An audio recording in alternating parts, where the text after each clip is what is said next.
Merhaba arkadaşlar, kanalıma hoş geldiniz. Bugün sizlerle Çin'de yer alan muhacirlerle tanışacağız. Bunun içinde Sichuan eyaletinde yer alan Hakka köyü olan Luodai antik şehrini ziyaret edeceğiz. Hakka halkı benim için gerçekten en ilgi çekici halklardan birisi. Hakka halkı aslında etnik bir azınlık halklardan birisi değil. Hakka halkı burada yaşayan, Çin'de yaşayan Han halkının ayrı bir kolu olarak geçiyor. Ve burada bakın göstermek istiyorum. Görmüş olduğunuz böcekler.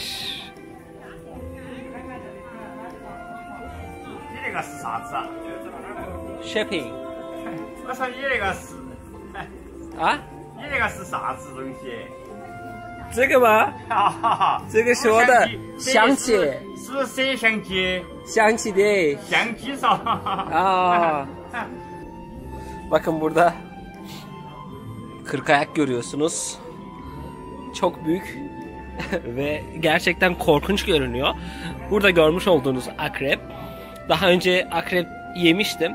Kuyruk kısmını, akrebin kuyruk kısmını ve kıskaçlarının olduğu kısmı yemiştim. Etleri kıskacında bulunuyor. Onun dışında diğerlerini yemedim ve yemeye cesaret edemedim. Hada, seni. Bye bye. Hakka halkı, söylediğim gibi aslında Çin'deki Han Çinlilerinin ayrı bir kolu olarak düşünebilirsiniz. Yani bir etnik azınlık halk değiller. Ancak çok ilginç kültürleri var. Normal Han Çinlilerinden farklı olarak farklı mimaride, binalarda yaşamaktalar. Kolektif yaşantılarını sürdürdükleri Tulo isimli mimari eserleri ziyaret edeceğiz.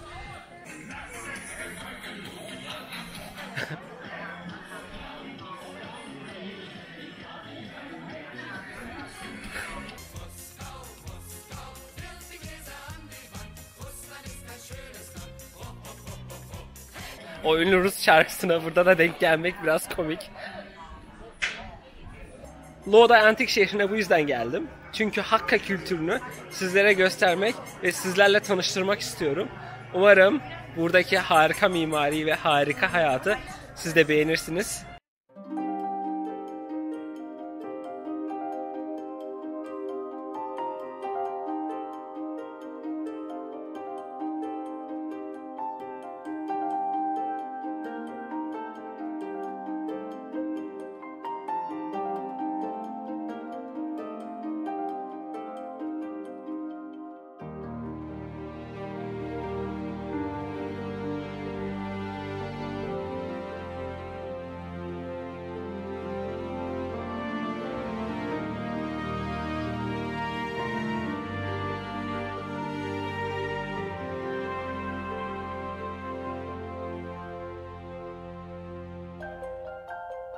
Görmüş olduğunuz bir Uygur lokantası.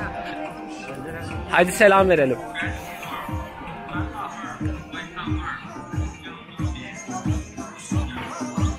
Selamünaleyküm.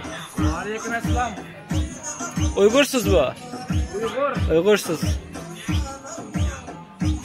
İşler yaxşı mı? Yaxşı. Yaxşı ha. Qancha yıldır bu yoqda işteysiz? 15 yıl oldu. 15 yıl. 15 yıl ha. Sichuan'dan önce yaşaysınız? Şincan'dan mı bolosuz, Kaşgar'dan mı? Kaşgar'dan. Kaşgar'dan bolosuz. Atınız kim? Atınız kim? Atım ben. Atın. Şu modu.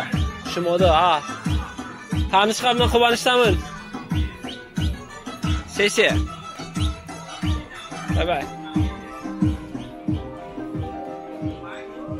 Burada da böcekler ve akrepler var. Niha.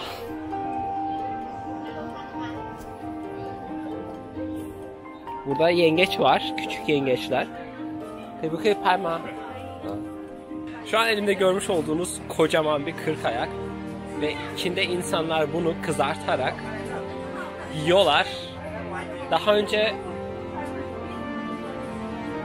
burada görmüş olduğunuz akreplerin tadına bakmıştım. O 以前吃过这个，吃过。Burada görmüş olduğunuz akreplerin tadına daha önce bakmıştım. Bu önünde görmüş olduğunuz kanca kısmı aslında akrebin en etli olan kısmı. Ve kuyruk kısmını yemiştim. Sesi. Tadı nasıl diyecek olursanız, tadı aslında acı kömür tadındaydı. Yanmış bir eti, çok aşırı yanmış, ateşte çok kalmış bir eti yediğinizde aldığınız o kömür tadına sahip bir tadı vardı. Aslında genel olarak Sichuan halkında da çok fazla görmüyoruz. Ancak Hakka halkında genel olarak Han Çinlilerinde görüyoruz daha çok. Ancak Sichuan eyaletinde yaşayan Çinliler genel olarak böcek, akrep vesaire tüketmiyorlar. Taşı bizima. İnanamıyorum. 18块钱个。是吧？对对，来不来一个？来一个吧。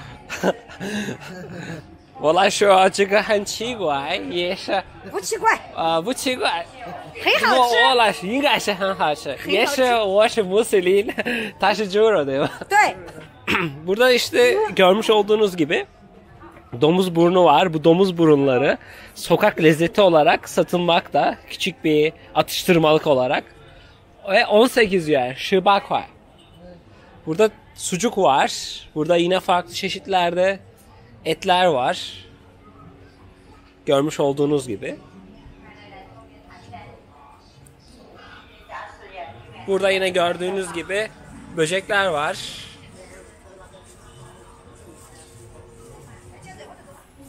Sesi. Evet, burada genel olarak 蒙面盘线可以加吃耶。 burada korku evi var. Ve normalde bugün hastayım aslında.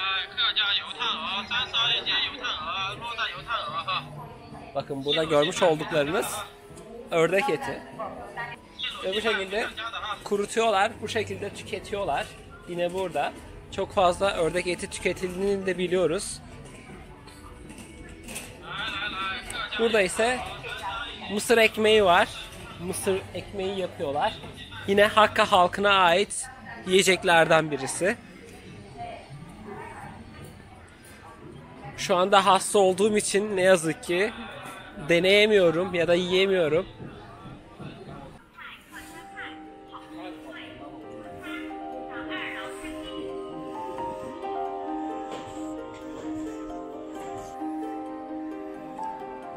Yine buradaki mimari detaylar çok güzel ve çok ince detaylara sahip.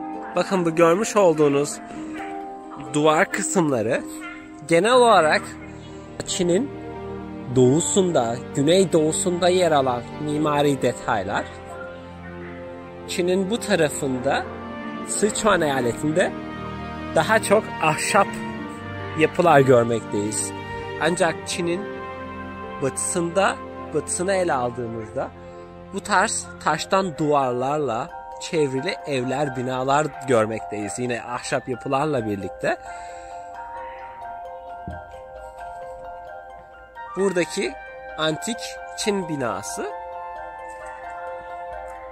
günümüzde bir kahve dükkanına çevrilmiş ve hala işletilmekte. Burada bir tiyatromuz var. Bu tiyatro ise görmüş olduğunuz gibi masalara sahip oturaklar var. Buradaki oturaklarda insanlar oturup çay içiyorlar, sohbet ediyorlar, arkadaş ediniyorlar, sosyalleşiyorlar ve burada görmüş olduğunuz bu tiyatroda performansları izliyorlar. Burası genel olarak çay ve o tarz çay türevi şeylerin satıldığı, insanların daha çok sosyalleştiği yerlerden birisi. Normalde Çin şehirleri daha kalabalık olur.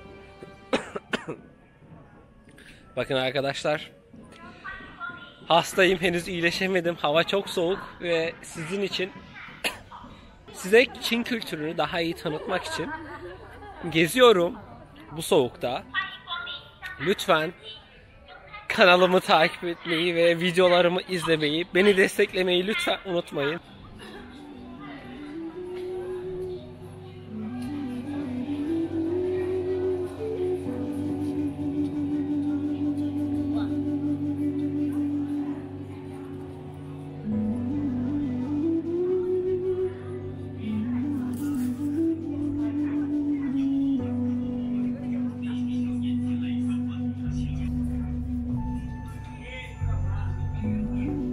Normalde burası önceki ziyaretimde çok daha kalabalıktı. Ancak bugün hafta içi olmasından ötürü çok fazla insan yok. Hello. 你为什么有的不？ Oh, beautiful. 哎，用你的名字，哎，中文、英文都可以，这是英文。哎，英文哦，你会中文呐？我会中文。哎，可以啊，用你的中文画也可以，10块钱就画一张，画你的名字。 10块钱。哎， OK。 给你的女朋友画也可以，自己画也可以，中文、英文都可以。 Ben kız kardeşimin ismini yazdıracağım. Küçük kız kardeşimin ismi. 不是我自己的名字，但是我妹妹的名字也可以。也可以，也可以，妹妹的名字也可以。你结婚了吗？还没有。哎，女朋友的名字也可以。我没有你。这是我妹妹的名字。哎，就是大写字母吧，大写的字母。对，大写的。就是大写字母。对，大写的。哎，这是个李。对。李。对。你妹妹的哈？对，她是我妹妹的。 文官打进来，雨，3号雨是连年有余，见太阳光芒万丈，室内像太阳一样辉煌，像太阳一样。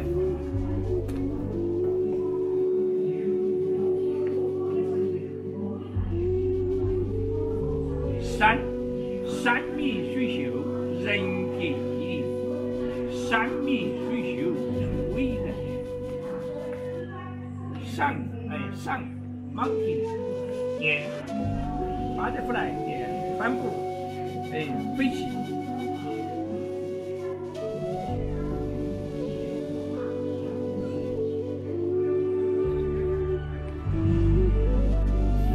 帆布。 这是一朵花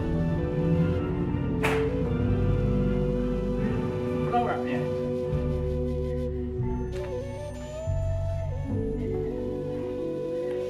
竹子节节相生，是的，帆布。你们是从哪个国家来的？土耳其。土耳其啊，你看吧，东方之子名人传记都采访过我来的。 很漂亮，真的，谢谢你。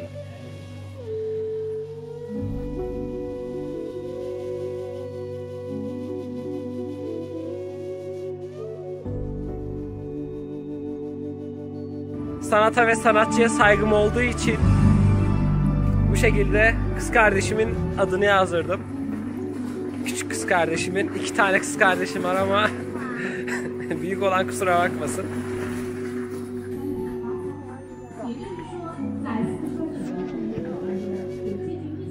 Burada bir toplantı ya da konser gibi bir şey var. Bu bir köşk arkadaşlar. Görmüş olduğunuz arkadaki bu yapı. Önce bu köşke girelim.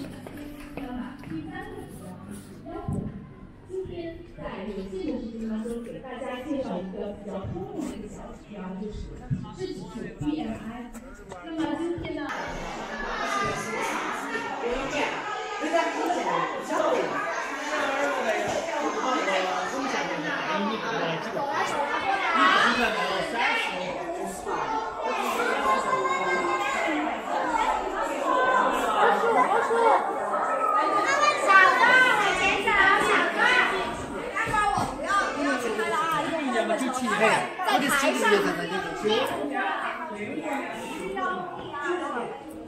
你好，不让去楼上吗？不让。好，谢谢。Ne yazık ki yukarı çıkamıyoruz. Sanırım etkinlikten ötürü kapatmışlar.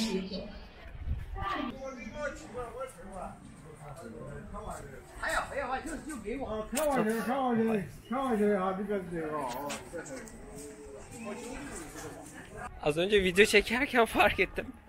Tuğlu'nun önünde dans ediyorlardı. Ve dans halaya çok benziyordu. Gidip çekmek istiyorum gerçekten. Çok ilgimi çekti.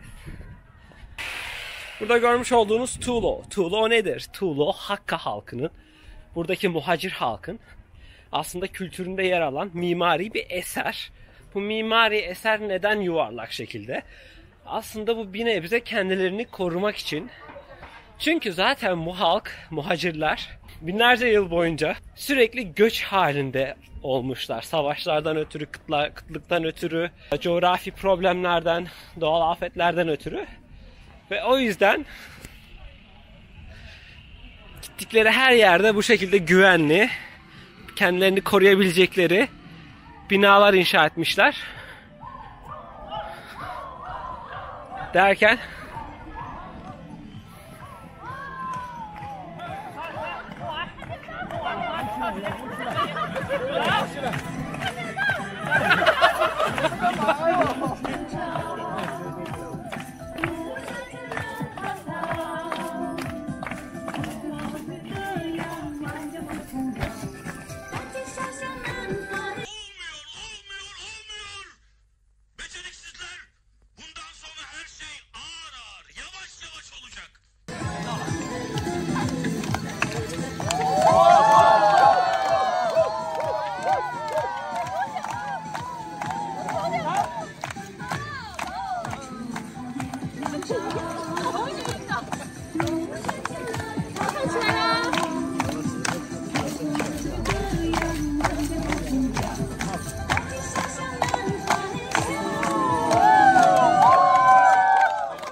şimdi bu güzel dans gösterisini bırakıp Tuğlu binamızın içerisine giriyorum. Bakın görmüş olduğunuz gibi dış duvarları tamamen kapalı. Bu onları aslında dışarıdan gelen tehditlere ve savaşlarda dışarıdan gelen düşmanlara karşı koruma sağlıyor. Burada görmüş olduğunuz kısmen bazı yerlerinde küçük pencereler var. Ama bu alt kısımlarında pencere yok. Ve en üst kısmında ise bakın balkonları var. Bu balkonlardan ise dışarıyı gözetleyebiliyorlar. Dışarıdan gelen tehditleri, dışarıdan gelen düşmanları izleyebiliyorlar. Ya da onlara karşı savaşıyorlar.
tarihte de Hakka halkı burada görmüş olduğunuz bu odalarda, bu evlerde aslında dairelerde yaşamışlar.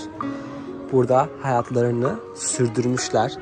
Kendilerini korumaya çalışmışlar. Bu aşağıda görmüş olduğunuz bu kısımda ise yine onların topluluk alanı, sosyalleştikleri alanlar. Yani kısmen antik bir apartman dairesi gibi apartman dairelerinde yaşamışlar. Burada bakın.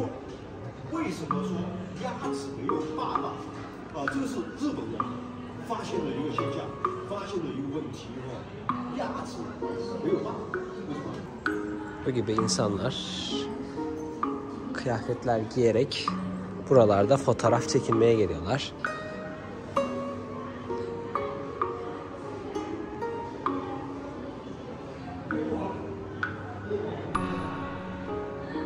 Bakın Hakka halkının göç ettikleri yerlerle alakalı bir harita. Burada haritada görmektesiniz.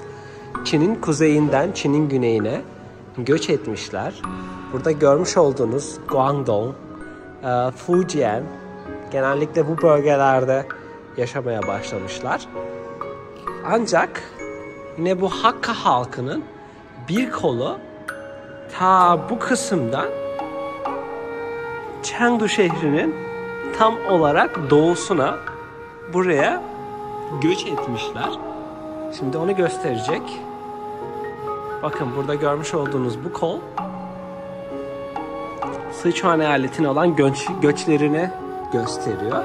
Burası Chongqing şehri, burası Chengdu şehri ve Hakka halkı yine bu bölgeye de, hatta görmüş olduğunuz Yunnan eyaletine kadar göç etmişler. Çin'in kuzeyinden Çin'in güneyine kadar ve Sichuan eyaletiyle Yunnan eyaleti de dahil. Bu onların hayatını anlatan, onların tarihini yansıtan çok güzel bir müze aslında. Bakın burada da kıyafetlerini, onların yaşam tarzını canlandıran bu bal mumu heykellerden görebilirsiniz.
Görmüş olduğunuz gibi Hakka halkı bu şekilde ilginç binaların içerisinde hayatlarını sürdürmüşler.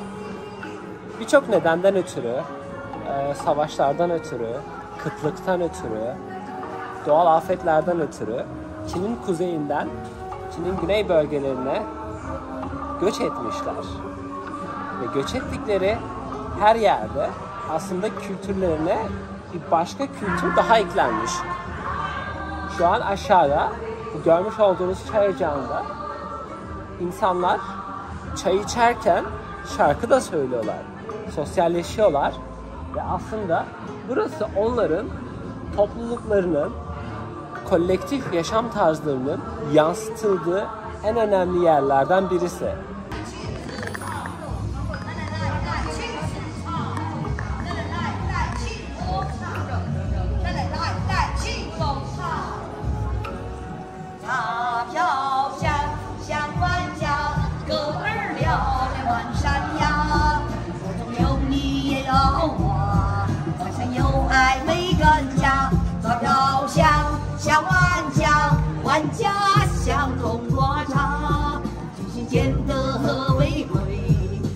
树里不言香，耶耶耶！来来来来，请试茶，来来来来，请喝茶，来来来来，请用茶。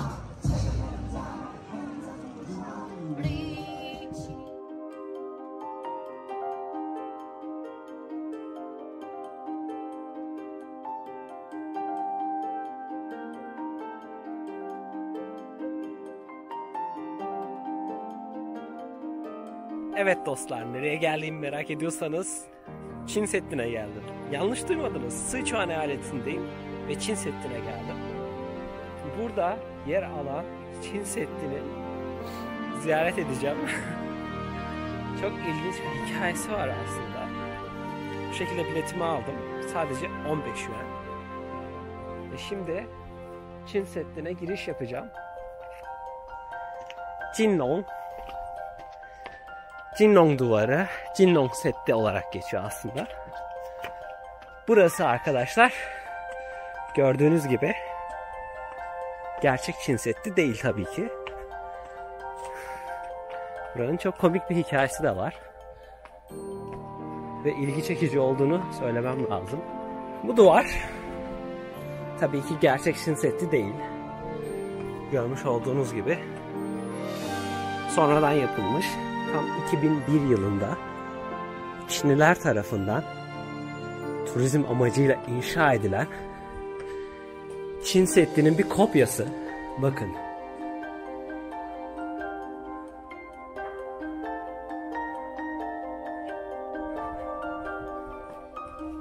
Buradan da gördüğünüz kadarıyla Çin Seddi'nin kopyası olarak tam Sichuan eyaletine inşa edilmiş.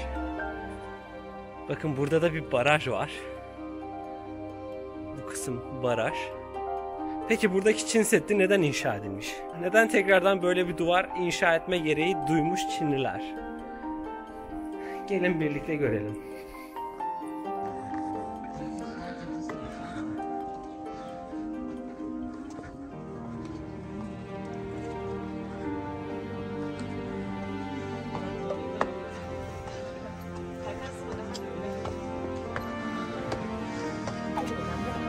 Ve ben daha önce Çin Seddi'ne gitmedim. İlk olarak kopyasına geldim. Oh. Yorucu. Oh.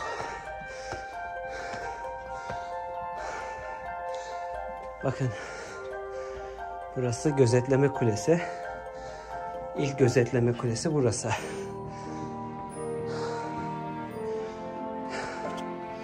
Ve merdivenler. Duvar ileriden devam ediyor. Wow, çok yoruldum. Oysa ki daha yeni tırmanışa başladık.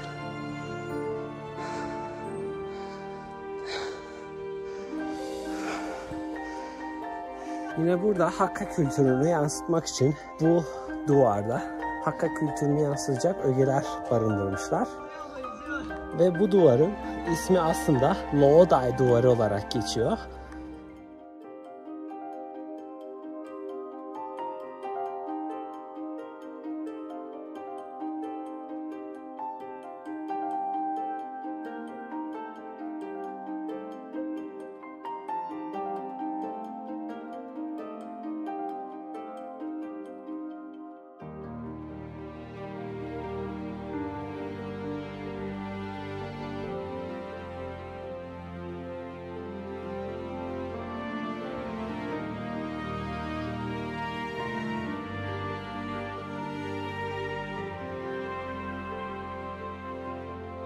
Yani duvar gördüğünüz gibi çok yüksek değil. Tamamen kopya olarak turist çekmek için böyle bir şey inşa edilmiş. Yani gerek miydi bilmiyorum. Ama burada böyle bir şey var. Bu duvarın hikayesi ise şöyle. Buradaki hükümet, kasaba hükümeti buradaki turizmi canlandırma amacıyla bu şekilde bir duvar hazırlamak istiyorlar. Bu duvarın ismi Jinlong duvarı olarak geçiyor. Tamamen Çin Seddi'nin kopyası olarak inşa edilme amacıyla projeye başlanmış. Hemen burada ise bir baraj var.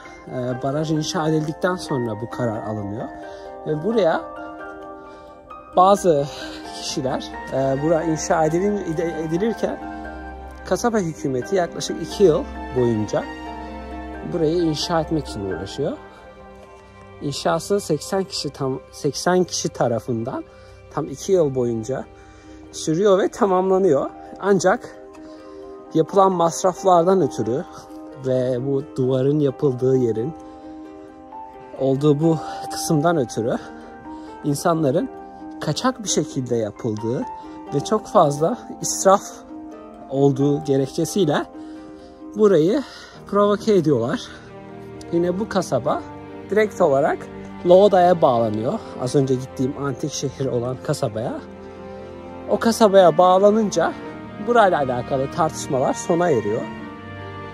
Ve burası da yine Hakka kültürünü yansıtan bir başka eser olmuş oluyor. Bu şekilde tamamen Çin Seddi'nin imitasyonu olan bir yerdeyim. Çin Seddi'nden hallice. Ama burası da inşa edilirken tamamen Çin Seddi'nin inşa edilme tarzında inşa ediliyor. Burada yaklaşık 6-7 tane okçu kulesi yer alıyor. Bu kuleler dışında burada arkadaşlarınızla eğlenebileceğiniz yerler var. Bakın bu arkamda görmüş olduğunuz bu kısımlarda. Burada ise neler var? Eğlence mekanları var gördüğünüz kadarıyla. Topluluk alanlar var. Konser yapabileceği, eğlenip arkadaşlarıyla vakit geçirebileceği. Burada düğün bile yapılıyordur bence. Çok güzel, çok hoş bir yer. Bakın duvar buradan devam ediyor. Ve buraya giriş 30 yuan, yani çok pahalı sayılmaz. Ama o kadar da muhteşem denilebilecek bir yer değil. Çinliler gerçekten turizme çok önem veriyorlar. Bu şekilde. İnşallah Çin Seddi'nin gerçeğine de gitmem kısmet olur. Böyle bir planım var ama henüz gidemedim. Bugünkü videom da sona erdi arkadaşlar. Bugün Loğday Antik şehrini ziyaret ettim. Bugün ayrıca Loğday surları, yani bu surlar, diğer adıyla Jinlong surlarını da ziyaret ettim. Tartışmalı bir yer burası. Tartışmalı yapılmış bir yapı. Hatta yıkılmasını bile karar verilmiş bir zamanlar. Çinli kaynaklardan okuduklarıma göre. Ancak yıkılmamış, bu şekilde hala günümüz turizminde de kullanılıyor. Böyle bir yer tamamen Çin Seddi'nin bir kopyası olarak inşa edilmiş. Hoş bir yer. Ve şu anda da zil çaldı. Umarım videom sizler için faydalı olmuştur. Çin'le alakalı, Çin kültürüyle alakalı, Çin'deki hayatla alakalı ve eğitimle alakalı bu şekilde videolar çekmeye devam edeceğim. Beni desteklemeyi lütfen unutmayın. Kendinize iyi bakın. Hoşça kalın. İyi günler.